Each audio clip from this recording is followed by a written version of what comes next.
Saint Francis போர்ஜியோ, Spain நாட்டை சேர்ந்த புனிதர். 1510 ஸ்பெயின் நாட்டோட காண்டியாங்கிற சிட்டியில பிறந்தாரு போர்ஜியோ. எலியானாங்கிற மனைவியும் 8 குழந்தைகள் இருந்தா போர்ஜியோவோட ஃபேமிலி.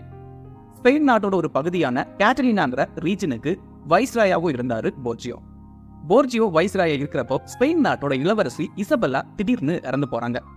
இசபெல்லாவோட இறுதிச் சடங்கு செய்ய வேண்டிய பொறுப்பை போர்ஜியோ ஏற்கிறாரு. அந்த நாட்டு வழக்கப்படி இளவரசியோட உடலை 7 நாட்கள் 7 கோயில்கள்ல மக்களோட பார்வைக்கு வைக்கணும். போர்ஜியோவும் இளவரசியோட உடலை 7 நாட்கள் 7 கோயில்கள்ல மக்களோட பார்வைக்கு வைக்கிறாரு.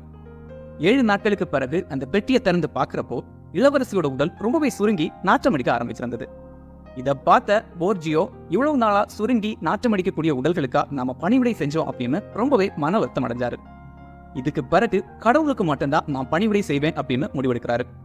தன்னோட குடும்பத்துக்கு செய்ய வேண்டிய எல்லா கடமைகளும் செஞ்சதுக்கு பிறகு புனித இஞ்ஞாசியார் நிறுவன இயேசு சபையில சேர்றாரு பிரான்சிஸ் போர்ஜியோ.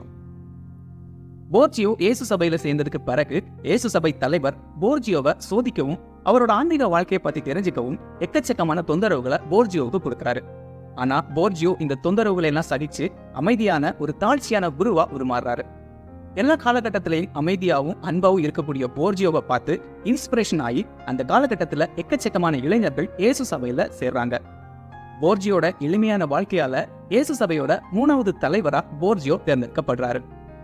இறுதியா 1573 ரோம் நாட்டுல வச்சு இறந்து போறாரு பிரான்சிஸ் போர்ஜியோ.